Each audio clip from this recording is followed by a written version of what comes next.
Hello guys, my name is Prashant and welcome back to my channel. So in this video we are going to discuss the charging and discharging of a capacitor. So इस video में हम discuss करेंगे कि कोई भी capacitor कैसे charge हो सकता है और कैसे उसे हम डिस्चार्ज कर सकते हैं and also we are going to establish a relation between time and the charge stored in a capacitor. So let's start.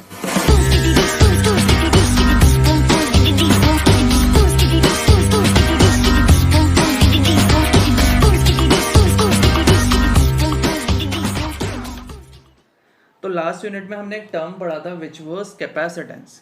अगर मैं बोल रहा हूँ कि कैपेसिटेंस ऑफ अ कंडक्टर क्या होती है, तो जैसे अगर ये मेरे पास एक कंडक्टर है, इसको मैं एक्सटर्नली चार्ज प्रोवाइड कर रहा हूँ, बाहर से इसमें चार्ज प्रोवाइड कर रहा हूँ, ठीक है. और इसका पोटेंशियल, इस कंडक्टर का पोटेंशियल बढ़ता है सिर्फ 1 वोल्ट, ठीक है. जब मैंने इसको क्यू चार्ज बाहर से प्रोवाइड किया तो इसका पोटेंशियल बढ़ रहा है 1 वोल्ट. तो कैपेसिटेंस होती है उस पर्टिकुलर टाइम पे जितना मैंने चार्ज बाहर से दिया कि उसकी पोटेंशियल 1 वोल्ट बढ़ रही है. तो इट मीन्स अगर मेरे को कैपेसिटेंस का फॉर्मूला बनाना है, ये तो तब के लिए है व्हेन जो पोटेंशियल इंक्रीज हो रहा है यानी कि डेल वी है वो 1 वोल्ट है, ठीक है. तो अगर मैं कैपेसिटेंस का एक सिंपल सा फॉर्मूला बताऊं तो वो होगा the charge given upon the increment in potential यानी कि पोटेंशियल डिफरेंस. तो फॉर्मूला होता है सी का क्यू बाय वी, जहाँ पे क्यू है चार्ज जो बाहर से हम दे रहे हैं, अपॉन वी यानी कि पोटेंशियल डिफरेंस. अब उसके बाद हमने एक टर्म और पढ़ा था विच वाज कैपेसिटर, ठीक है. अब कैपेसिटर्स क्या होते थे? कैपेसिटर्स ऐसे डिवाइसेस होते थे जिनमें हम चार्ज को स्टोर कर सकते थे. और कैपेसिटर्स काफ़ी टाइप के होते थे, parallel plate capacitor, cylindrical capacitor and spherical capacitors. अभी मैं कंसिडर कर रहा हूँ एक पैरेलल प्लेट कैपेसिटर को कि जिसमें इनिशियली चार्ज है 0, जिसमें इनिशियली चार्ज 0 है. अब इसको मैं चार्ज करने वाला हूँ, समझ में आ रहा है? किसी एक कैपेसिटर को मैं चार्ज करने वाला हूँ. तो मैं किसी कैपेसिटर को कैसे चार्ज कर सकता हूँ? सिंपल, उसको एक बैटरी से कनेक्ट कर दो. ये एक बैटरी है, इससे मैंने कनेक्ट कर दिया जिसका ईएमएफ है ई, और साथ ही साथ इस बैटरी के साथ लगा हुआ है रजिस्टर सीरीज में कैपेसिटर का साथ, जिसका कैपेसिटेंस है सी. तो अब ये कैपेसिटर कैसे चार्ज होगा?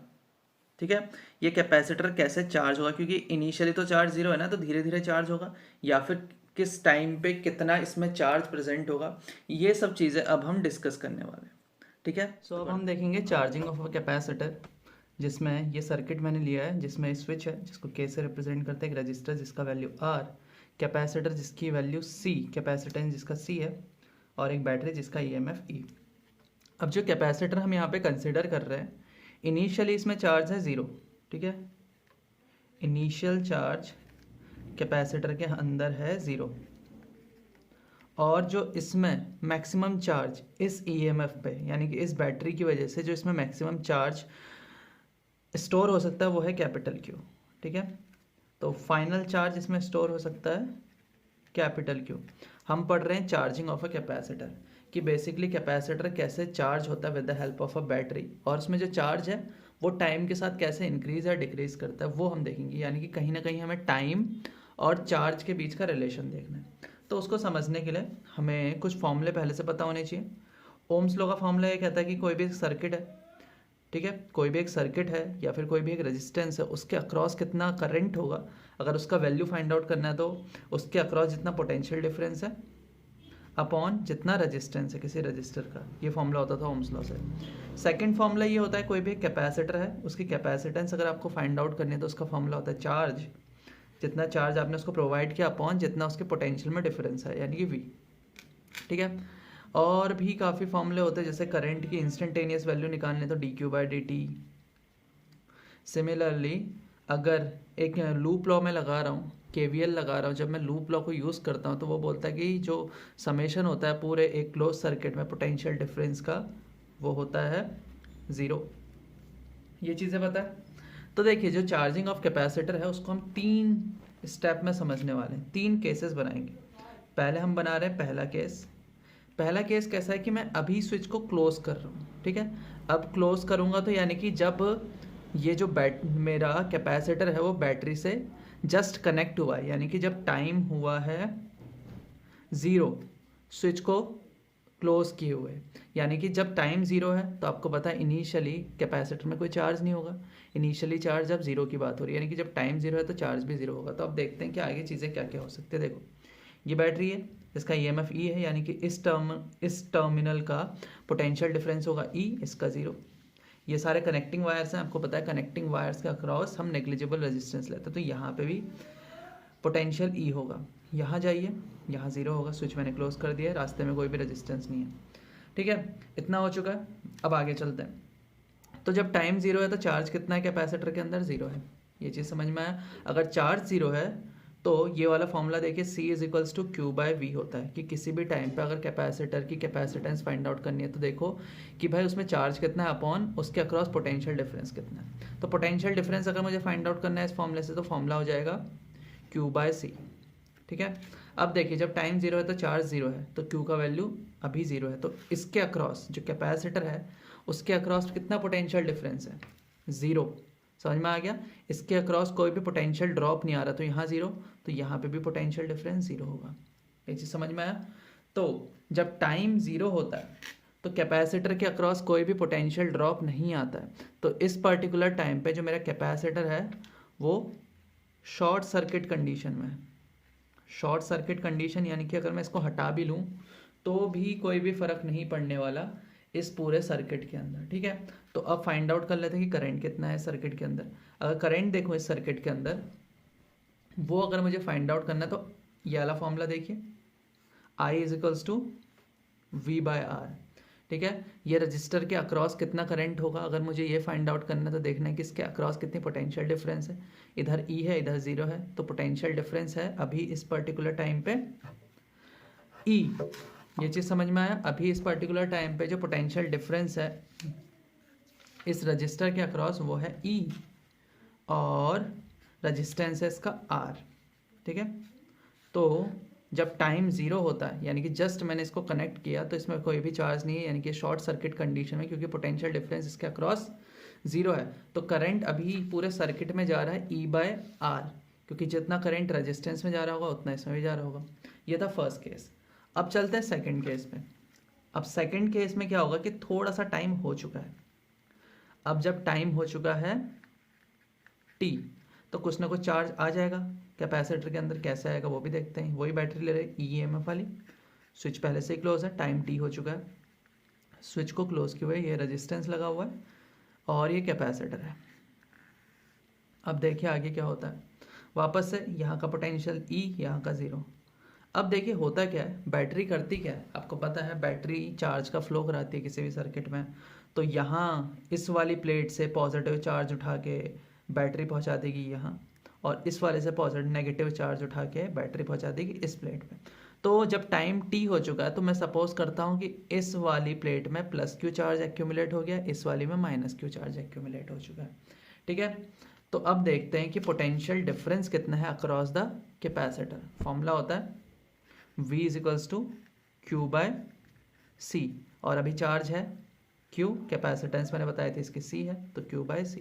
तो यानी कि जो कैपेसिटर है इसके अक्रॉस पोटेंशियल ड्रॉप आ रहा है Q/C का, तो यानी कि यहाँ पे मैं लूँगा Q/C, तभी तो यहाँ 0 होगा पोटेंशियल डिफरेंस दोनों के बीच का। माइनस करिए कितना, Q/C आया। अब इस टाइम पे मैं देखता हूँ कि करंट कितना है सर्किट में। ठीक है, अब देखिए करंट कितना है सर्किट में, फिर से उसी से निकालेंगे। I का फॉर्मूला पोटेंशियल डिफरेंस जो रेजिस्टेंस के अक्रॉस है which is E - Q/C upon resistance of that particular register which is R। तो यहाँ पे आपको क्या समझ में आया कि जैसे जैसे टाइम इंक्रीज करेगा, जैसे जैसे टाइम इंक्रीज करेगा चार्ज भी इंक्रीज करेगा और करंट का वैल्यू डिक्रीज करते चले जाएगा सर्किट में। ये चीज़ समझ में आ चुकी है। तो अब हम फाइंड आउट करते हैं relation between T and Q at any time. किसी भी टाइम पे क्या रिलेशन होता है टाइम और चार्ज जो एक्यूमुलेट हो रहा है उस कैपेसिटर के अंदर। तो उसके लिए हम KVL लेंगे। इस लूप को देखते हैं, एक क्लोज लूप लेते हैं इस सर्किट में, A B C D A। तो A B C D A loop मैंने ले लिया। अब इस लूप में काम क्या होता है, हमें पोटेंशियल देखना होता है हर एक पॉइंट का। ए से चलना स्टार्ट करो बी पे, बीच में कुछ भी नहीं है तो पोटेंशियल ड्रॉप नहीं हुआ, पोटेंशियल डिफरेंस नहीं है। यहाँ से यहाँ जाइए तो पोटेंशियल का डिफरेंस है, और एक रेजिस्टेंस के अक्रॉस जितना पोटेंशियल डिफरेंस होता है उसको ओम्स लॉ से फाइंड आउट करा जाता है। इसका वैल्यू होता है जितना उसमें करंट जा रहा है इनटू रेजिस्टेंस, ठीक है, यानी कि आई आर, और करंट इधर से इधर को फ्लो कर रहा है तो पॉजिटिव नेगेटिव। अब आगे जाओ, कैपेसिटर रास्ते में खड़ा है, प्लस पहले आ रहा है और कैपेसिटर के अक्रॉस पोटेंशियल डिफरेंस है क्यू बाय सी, तो I R plus Q by C. फिर यहाँ घूम के आओ, बैटरी लगी है जिसका ईएमएफ है ई और माइनस साइन पहले, तो minus E is equals to 0। तो मैं इसको और थोड़ा आगे देखता हूँ तो ये हो जाता I R is equals to E minus Q by C. मेरे को रिलेशनशिप इस्टेब्लिश करना है Q और T के बीच में, ठीक है। अब देखो मैंने बोला था I time to time change हो रहा है, तो यानी कि मैं एक इंस्टेंटेनियस करंट की वैल्यू यहाँ पुट करूँगा, और इंस्टेंटेनियस करंट का वैल्यू होता है dq by dt into R, ठीक है। इतना समझ में आया, dq by dt into R is equals to, यहाँ एलसीएम ले लेंगे तो EC minus Q by C, R को इधर भेज दीजिए, so dq by dt is equals to EC minus Q by R C. Cross multiply करना है क्योंकि एक साइड Q वाले टर्म चाहिए और एक साइड हमें चाहिए T वाले टर्म्स, ठीक है। तो ये हो जाएगा इधर 1 upon EC minus Q into D Q is equals to 1 upon R C D T. अब इनको इंटीग्रेट कर देंगे, ठीक है। अब देखते हैं अगले पेज में स्टार्ट करते हैं। तो आया था integration 1 upon E C minus Q D Q is equals to integration 1 upon R C D T. यहाँ पे हम Q के रिस्पेक्ट में कर रहे हैं, यहाँ पे T के रिस्पेक्ट में कर रहे हैं। तो जब टाइम 0 था चार्ज 0 था, टाइम T हो चुका है तो चार्ज उसमें Q आ गया। तो अब इंटीग्रेट करना है। यहाँ पे देखिए ये इसका फॉर्मूला बनता है, देखिए अगर मैं फॉर्मूले की बात करूँ तो 1 upon x D x integrate करते तो फॉर्मूला होता है एल एन एक्स होता है, लेकिन यहाँ पे सिर्फ एक टर्म तो नहीं है, तो इस पर्टिकुलर टाइम पे हम सब्सटीट्यूशन करेंगे। तो ई सी माइनस क्यू का वैल्यू सपोज करते हैं y है, ठीक है। तो डिफ्रेंशिएट कर देते दोनों साइड डी वाई से, तो कितना आ जाएगा minus D Q by D Y is equals to 1। So minus D Q is equals to D Y, ये तो आ गया, यानी कि डी क्यू की जगह पे माइनस डी वाई रखना है, और आगे देखते हैं, और इसकी जगह ये रखना है। अभी लिमिट्स भी चेंज होंगी साथ ही साथ। अब देखिए जब Q था 0, क्योंकि Q के रिस्पेक्ट में कर रहे हैं हम इंटीग्रेट, Q था जब 0, जब Q का वैल्यू 0 होगा इस इक्वेशन में, तो Y का वैल्यू कितना हो जाएगा खुद देखिए, Q 0 है तो सिर्फ बचा EC। जब Q का वैल्यू Q है इस इक्वेशन में, जब Q का वैल्यू Q है तो Y का वैल्यू EC माइनस Q है, ठीक है। तो इधर ऐसे चेंज हो जाता है क्योंकि हमें फॉर्मूला इसका पता था। तो अब देखिए अब ये इक्वेशन कैसे हो जाएगी, ई सी माइनस क्यू की जगह y लिखना है तो यानी कि 1 अपॉन वाई, डी क्यू की जगह पे माइनस डी वाई लिखना है तो डी वाई और माइनस साइन बाहर कर देते हैं। 0 जब 0 था क्यू तब उसकी जगह पे ई सी लिखना है, और जब क्यू था तो E C minus Q is equals to 1 upon R C constant है, बाहर कर दीजिए, 0 टू टी करना है इंटीग्रेट, ठीक है। ये होता है एल एन वाई, अभी अभी हमने देखा L N Y, minus sign पहले से है, ई सी और E C minus Q is equals to 1 upon R C, D T का सिंपल सा टी हो जाएगा, तो 0 टू टी, ठीक है। पुट करते हैं वैल्यू, एल एन वाई की जगह एक बार ई सी माइनस क्यू आएगा, एक बार माइनस ई सी, सॉरी ई सी आएगा, इज इक्वल्स टू एक बार टी एक बार 0, टी माइनस 0 टी होता है तो टी बाय आर सी आ चुका है, ठीक है। अब देखिए जब भी लॉग हमारा माइनस में होता है बीच में तो उनको सीधे डिवाइड में लिख लिया जाता है, तो माइनस एल एन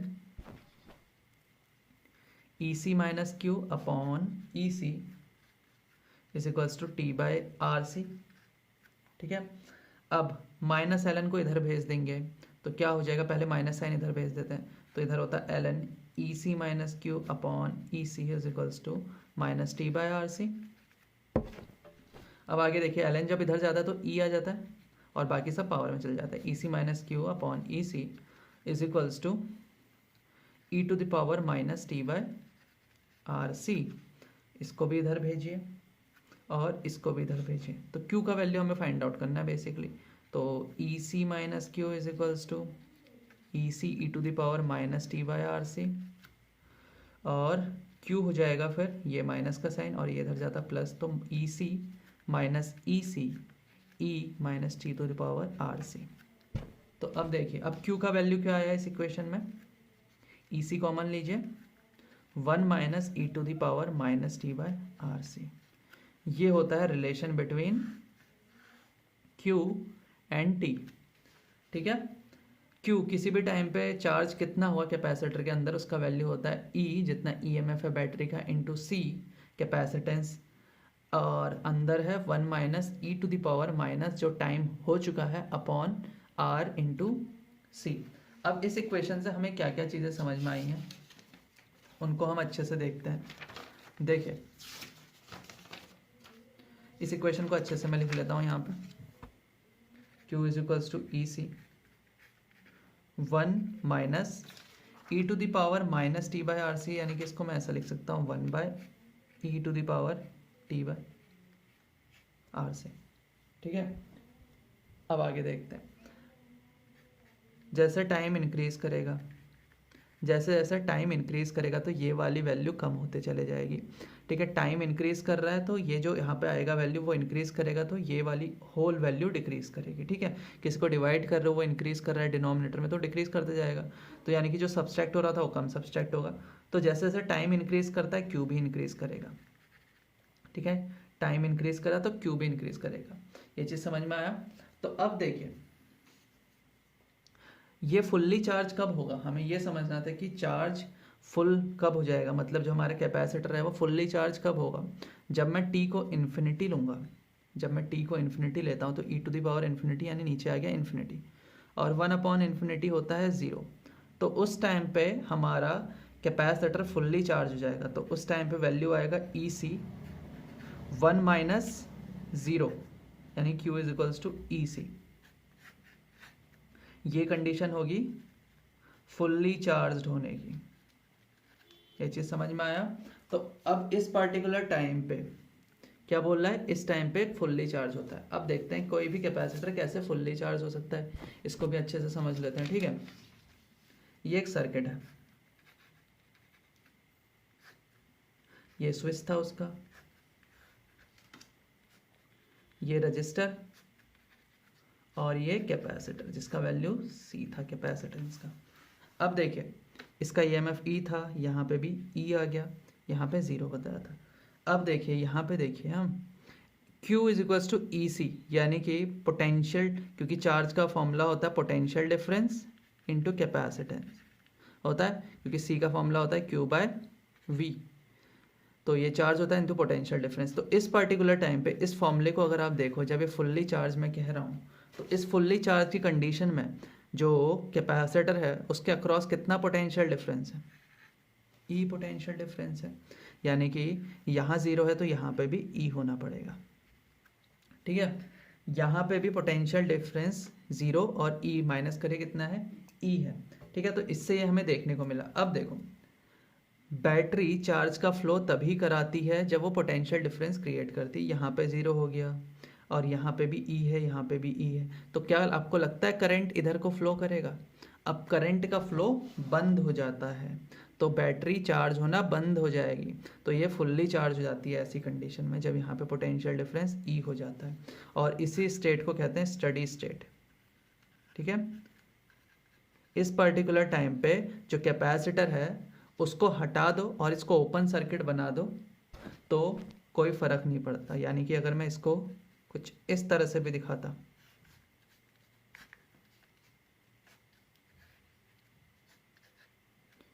यहाँ से ऐसे इस सर्किट को ब्रेक कर दो तो ये ओपन सर्किट की तरह काम करने लगता है। स्टडी स्टेट में कैपेसिटर अपने में से कोई भी करंट पास होने नहीं देता, क्योंकि उसके अक्रॉस पोटेंशियल, ये जो रेजिस्टेंस है इसके अक्रॉस पोटेंशियल सेम हो चुका है, दोनों पॉइंट्स के बीच में पोटेंशियल डिफरेंस 0, तो करंट क्यों फ्लो करेगा। ये चीज़ समझ में आ गया। तो स्टडी स्टेट में कैपेसिटर ओपन सर्किट की तरह वर्क करता है, और जब टाइम इनिशियली 0 होता है, जब हमारा टाइम इनिशियली 0 होता है तो उस टाइम पे शॉर्ट सर्किट की तरह वर्क करता है, और जब चार्जिंग हो रही होती है तो चार्जिंग का फॉर्मूला मैंने आपको बताया वो होता है ये। ठीक है, अब कुछ और टर्म्स भी आप समझ सकते हैं कि बेसिकली जो ये RC होता है जो नीचे है, multiplication of R into multiplication of capacitance of that capacitor, इसको कहते हैं हम टाइम कांस्टेंट। ठीक है, कभी पूछ लेते हैं, इसको हम टाइम कांस्टेंट कहते हैं। तो यही सब समझना था हमें चार्जिंग में किसी कैपेसिटर के। अब इसके कुछ क्वेश्चंस देख लेते हैं। अब ये क्वेश्चन देखिए, capacitor of capacitance 8 microfarad is connected to a battery of EMF 6 volt through a resistance of 24 ओम।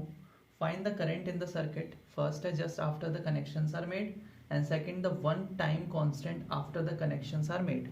तो देखिए क्वेश्चन में बताया है कि एक बैटरी है जिसका EMF है 6 वोल्ट, उसको मैंने कनेक्ट किया है एक कैपेसिटर से जो है 8 माइक्रोफैरेड का, और साथ ही साथ कनेक्ट किया है एक रजिस्टर से जिसका रेजिस्टेंस है 24 ओम।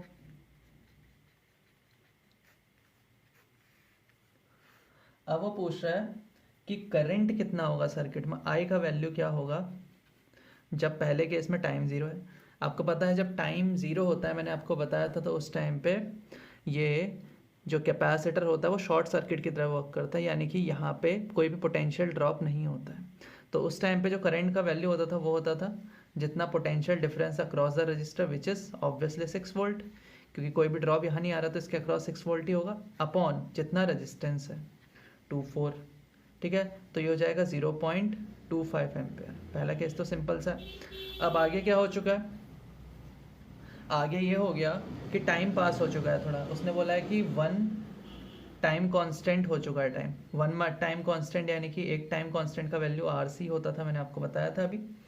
ठीक है, तो इतना टाइम पास हो चुका है। तो अब देखिए होगा क्या, जैसे जैसे टाइम पास होता है, मैंने बताया था इसमें चार्ज इकट्ठा होना स्टार्ट होता है, तो यहाँ का पोटेंशियल डिफरेंस हो जाता है Q/C। यहाँ का 0 है तो यहाँ का Q/C हो गया, potential difference across the capacitor Q/C हो जाता है। यहाँ का है 6 वोल्ट।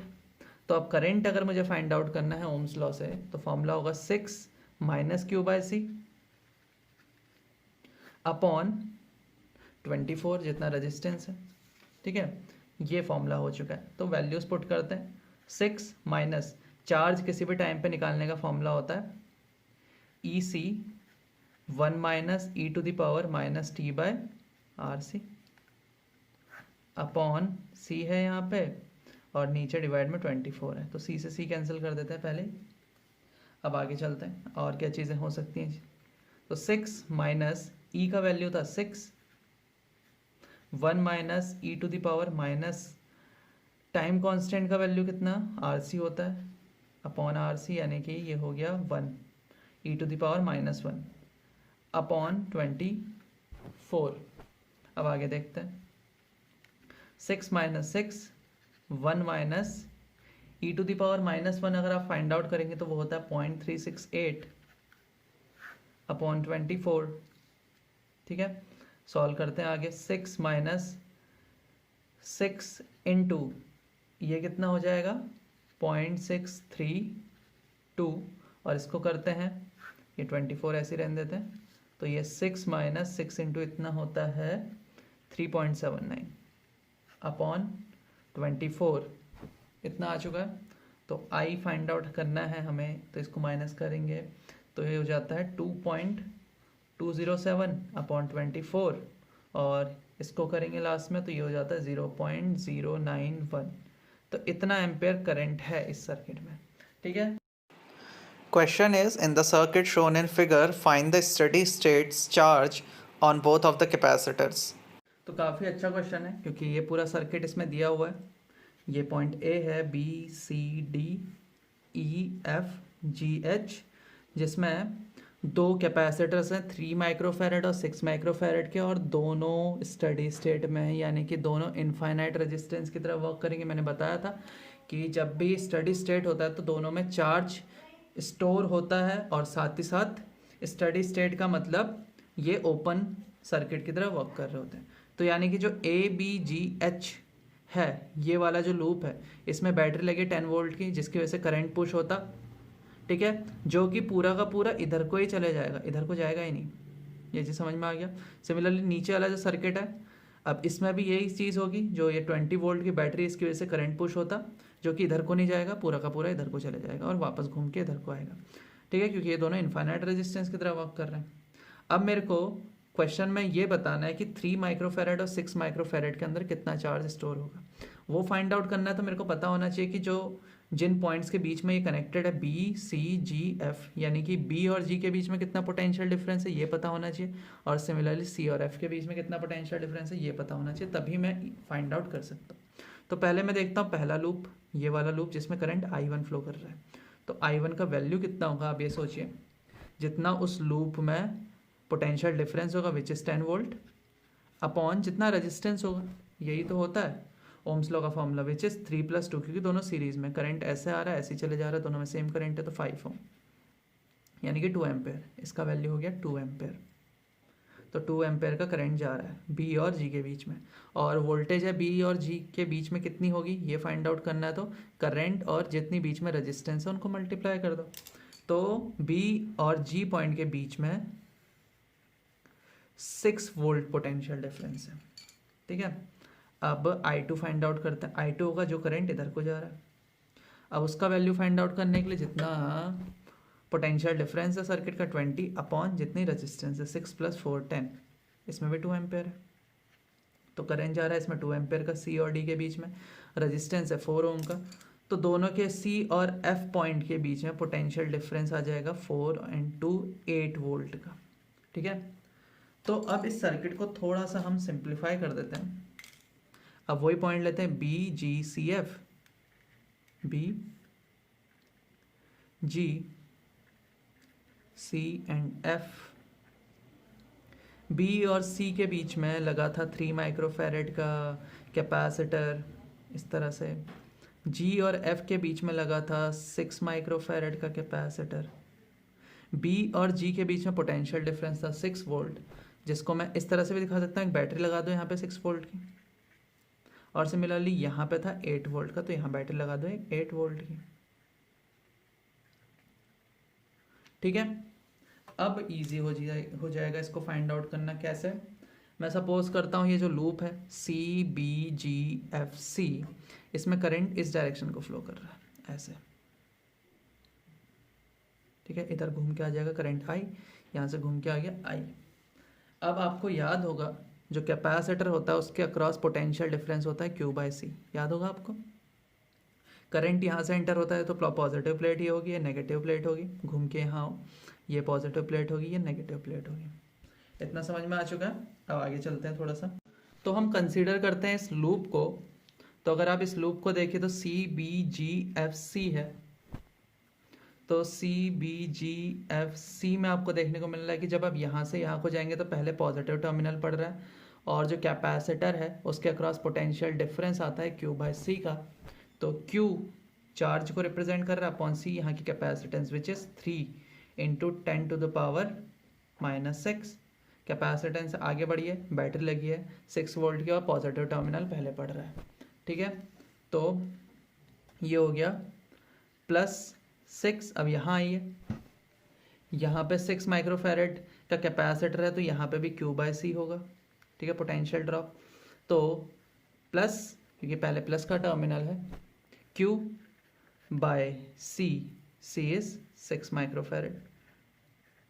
अब नीचे आइए, बैटरी लगी है 8 वोल्ट की और नेगेटिव टर्मिनल पहले है, तो -8 = 0। अब आप सोच रहे होंगे कि इनमें चार्ज कैसे सेम ले लिया मैंने। देखो भाई, दोनों कैपेसिटर सीरीज़ में लगे हुए हैं। ठीक है, अगर 2 कैपेसिटर सीरीज़ में लगे होते दोनों में चार्ज सेम होता है ना, तो इसलिए मैंने चार्ज सेम लिया।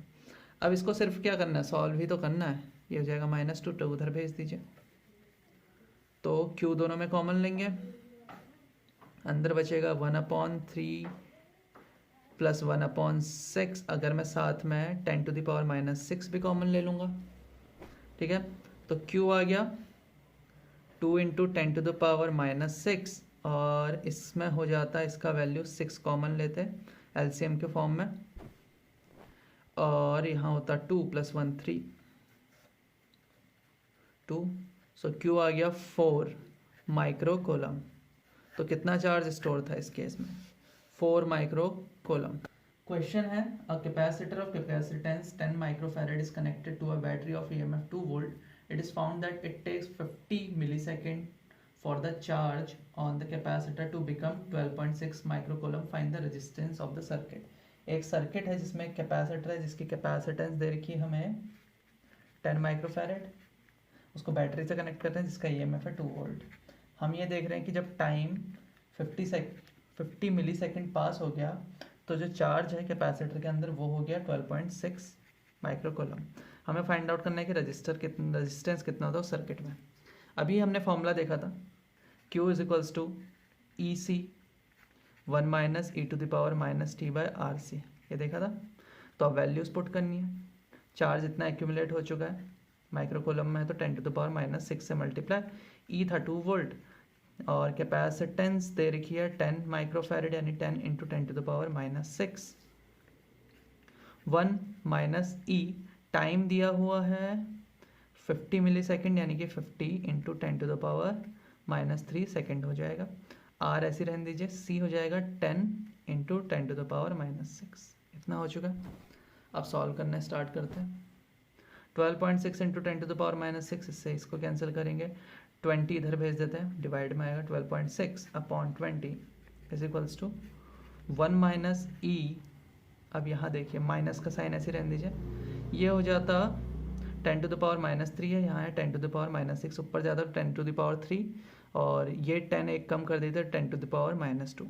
50 into 10 to the power minus 2 plus 2 sorry upon R. इसका वैल्यू होता है 0.63 is equals to 1 minus E to the power minus 5000 कर देते हैं. इसको 2 0 लगा देते हैं अपॉन आर. 1 इधर भेजेंगे तो 1 से माइनस होगा तो 0.37 इज इक्वल्स टू माइनस 0.37 होता minus E to the power इतना. माइनस से माइनस कैंसिल. इसको इधर भेजिए तो ln 0.37 is equals to minus 5000 upon R. ln को लॉग में चेंज कर दीजिए क्योंकि लॉग टेबल ही हमें पता होती है. तो 2.303 से मल्टीप्लाई किया जाता है ln को तभी चेंज होता है. केमिस्ट्री में पढ़ा होगा. Log 0.37 is equals to minus 5000 upon R. ठीक है. अब आगे देखते हैं. 0.37 का अगर लॉग देखना है आपको तो लॉग टेबल में देखेंगे तो उसका वैल्यू होता है -0 और जो भी होगा माइनस में आएगा. तो इसको पूरे को सॉल्व करना. अगर आपको लॉग टेबल देखना नहीं आता है तो मुझे आप कमेंट करके बता दीजिए. मैं उसके लिए अलग एक वीडियो बना दूंगा. तो जब आप इस पूरे को सॉल्व करेंगे तो उसका वैल्यू होता है -0.9944 is equals to minus 5000 upon R. Minus से माइनस कैंसिल करना. सो आर हो जाएगा 5000 अपॉन 0.9944. तो लगभग 5000 ही आंसर आएगा. तो 5000 ओम यानी कि 5 किलो ओम. ठीक है. तो रेजिस्टेंस था उस सर्किट का 5 किलो ओम. तो इस तरह से इसके क्वेश्चन आ सकते हैं. ठीक है. चार्जिंग के क्वेश्चन इस तरह से आएंगे या फिर कुछ और कह सकते हैं कि टाइम आपको सीधे वो बोल देंगे कि टाइम का वैल्यू टाइम कांस्टेंट के बराबर है. तो आपको फाइंड आउट करना है कि कितना चार्ज एक्यूमुलेट हो चुका होगा. टाइम कांस्टेंट मैंने आपको बताया था. वैल्यू होता है टाइम कांस्टेंट का RC. तो यहाँ पुट करना होगा. उस तरह से आंसर निकालना होता है. तो क्वेश्चन इसी तरह से होंगे इसके चार्जिंग के. तो ज़्यादा क्वेश्चन तो है नहीं इसके वैसे. तो इस तरह से क्वेश्चन होते हैं. अब थोड़ा सा डिस्चार्जिंग देख लेते हैं कि डिस्चार्जिंग कैसे होती है. Next topic is discharging of a capacitor. कोई भी कैपेसिटर, एक ही कैपेसिटर है जो फुल्ली चार्ज है जिसके अंदर चार्ज प्रेजेंट था Q. इसको मैं डिस्चार्ज करना चाहता हूँ. इसका चार्ज कम करना चाहता हूँ. तो मैं एक रेजिस्टेंस लगा देता हूँ इसके साथ. तो अपने आप डिस्चार्ज होना स्टार्ट हो जाएगा. एक रेजिस्टेंस जिसका वैल्यू R है इसको मैंने इसकी सीरीज़ में लगा दिया. तो अब देखिए इसके जो कैपेसिटर था उसमें चार्ज स्टोर था Q यानी कि इधर प्लस Q इधर माइनस Q. एक पोटेंशियल डिफरेंस क्रिएट हुआ. पोटेंशियल डिफरेंस जैसे ही क्रिएट होता है करंट का फ्लो होता है पॉजिटिव टू नेगेटिव. तो करंट इस तरह से फ्लो कर रहा है. इतना समझ में आया. अब आगे चलते हैं. देखिए अब ये जो करंट है, अगर ये करंट की बात करूं तो देखो धीरे धीरे करंट कम होता चले जाएगा। अब धीरे धीरे करंट कम क्यों होता चल जाएगा? क्योंकि इसका चार्ज कम होता चल जाएगा। कैपेसिटर धीरे धीरे डिस्चार्ज हो रहा है, तो इसका मतलब यहाँ चार्ज कम हो रहा है। चार्ज कम होता चल जाएगा तो पोटेंशियल डिफरेंस कम होता चल जाएगा, तो करंट का वैल्यू भी कम होता चल जाएगा। तो इस बार जो आई की इंस्टेंटेनियस वैल्यू होगी वो D Q by D T ना होकर minus D Q by D T हो जाएगी। इतना समझ में आ चुका? अब आगे चलते हैं फिर से। अब मेरे को फाइंड आउट करना है relation between Q and T के बीच का, तो कैसे करेंगे वो चीज़ समझते हैं। सपोज जब टाइम T हो चुका है, इस तरह का सर्किट बनाए हुए, तो अब इसके अंदर जो चार्ज बचा हुआ है वो है सिर्फ Q। तो जो चार्ज लेफ्ट है इनसाइड द कैपेसिटर उसका वैल्यू बचा है Q। तो यानी कि इसके अक्रॉस जो पोटेंशियल डिफरेंस होगा उसका वैल्यू होगा Q बाई सी। अभी अभी हमने डिस्कस किया था, यही फॉर्मूला होता है potential difference across a capacitor. ठीक है, तो अब वापस से हम यहाँ पे लगा देंगे Kirchhoff's loop law, A B C to D. यहाँ से यहाँ जाइए, रास्ते में पोटेंशियल डिफरेंस है Q बाई सी। यहाँ से यहाँ को जाओगे, रास्ते में पोटेंशियल डिफरेंस है आई आर, क्योंकि एक रजिस्टर के अक्रॉस आई आर होता है। और करंट का डायरेक्शन देख लीजिए, प्लस टू माइनस, पहले माइनस आया तो minus I R is equals to 0। ठीक है, आई का वैल्यू पुट करिए D Q by D T minus के साइन के साथ, तो Q by C plus D Q by D T R is equals to 0। इतना आगे समझ में? अब थोड़ा आगे चलते हैं। So D Q by D T R is equals to minus Q by C. Q वाले टर्म एक साइड, टाइम वाले टर्म एक साइड करते हैं। ठीक है, तो ये इधर आ जाएगा, आर और सी इधर चल जाएगा, डी टी पे इधर चले जाएगा। तो ये हो गया D Q by Q is equals to minus 1/RC dt। फिर क्या करना है? इंटीग्रेट दोनों साइड। इनिशियली जब टाइम ज़ीरो था तो चार्ज कितना प्रेजेंट था कैपेसिटर के अंदर? Capital Q. जब टाइम ज़ीरो था तो चार्ज था कैपिटल क्यू। अब टाइम हो चुका है टी, तो चार्ज बचा है सिर्फ क्यू। तो इसको अब हम कर देंगे फिर से इंटीग्रेट। 1/Q का होता है, मैंने अभी भी बताया था, ln Q। Q इधर माइनस 1/RC बाहर आता, dt का होता है T, 0 to T। पुट करेंगे ln Q minus ln capital Q is equals to minus 1/RC। T minus 0 होता है T। इतना आ गया आंसर। अब आगे चलते हैं, फिर से डिवाइड में आ जाएंगे क्योंकि माइनस में है। ln Q by capital Q is equals to minus T by RC है ये। आगे चलते हैं, तो Q by Q is equals to E to the power minus T by R C हो चुका है वापस से। तो किसी भी टाइम पे जो चार्ज होता है उसका वैल्यू होता है Q E to the power minus T by R C. ठीक है, तो जब डिस्चार्जिंग हो रही है कैपेसिटर की, तो उस टाइम पे फॉर्मूला ये है, जितना चार्ज बचा है इज इक्वल्स टू इनिशियली जितना चार्ज था इनटू ई माइनस टाइम जितना हो चुका है अपॉन आर बाय सी। अब इसके भी कुछ क्वेश्चन देख लेते हैं। क्वेश्चन देखिए, the plate of a capacitor of capacitance 10 microfarad charge to 60 microcoulomb are joined together by a wire of resistance 10 ohm at t is equals to 0. Find the charge on the capacitor in the circuit at t is equals to 0, t is equals to 30 microsecond, t is equals to 120 microsecond and t is equals to 1 millisecond. देखिए question में ये दिया है कि capacitor है जिसकी capacitance 10 microfarad है, उसमें चार्ज हमने इसको चार्ज कर दिया 60 माइक्रोकूलम तक। अब एक वायर 10 ओम का उसके सीरीज में मैंने लगा दिया, तो धीरे धीरे डिस्चार्ज होगा। तो पूछ रहा है कि उसमें कितना चार्ज बचेगा जब टाइम हो चुका होगा 0 सेकेंड पहले केस में। देखो जब टाइम जस्ट अभी कनेक्ट ही किया है तो उसमें उस टाइम पे तो उतना ही चार्ज रहेगा। ठीक है, क्योंकि फॉर्मूला ये होता है। ठीक है, अब बोल रहा है जब टाइम हो चुका है 30 माइक्रो सेकेंड, इस टाइम पे कितना चार्ज बचा होगा, तो फॉर्मूले में ही पुट करना है Q is equals to, Q का वैल्यू कितना है initial 60 into 10 to the power minus 6। ठीक है, E माइनस T पुट करना है 30 माइक्रो सेकेंड, यानी 30 into 10 to the power minus 6 upon R which is 10 ohm into C which is 10 into 10 to the power minus 6 farad. इससे ये cancel, 0 से 0 cancel, ये बचेगा 0.3। तो 60 into E to the power minus 0.3 into 10 to the power minus 6। तो E to the power minus 0.3 आप calculate कर लीजिएगा। ठीक है, इसका वैल्यू होता है 0.741 इंटू 60 हो गया into 10 to the power minus 6। तो लगभग 44 माइक्रोफेरेड चार्ज बचा होता है इस टाइम पे, जब 30 माइक्रोसेकंड टाइम हो चुका है। अब 120 के लिए करेंगे तो 120 पुट करना है बस। 60 इंटू 10⁻⁻6, क्यू की जगह ये लिखा, ई माइनस टाइम की जगह लिखना है 120 इंटू 10⁻⁻6, रेजिस्टेंस है 10 ओम इंटू 10 इंटू 10⁻⁻6 फेरेड कैपेसिटेंस है। इससे ये कैंसिल होगा, 0 से 0, 1 0 हटाओगे तो पॉइंट आ जाएगा। अब e⁻⁻1.2 का वैल्यू निकालना है। इसका वैल्यू होता है 0.3012, तो 60 इंटू 0.3012 इंटू 10⁻⁻6, ये भी कैलकुलेट करेंगे तो 18 माइक्रोफेरेड आ जाता है।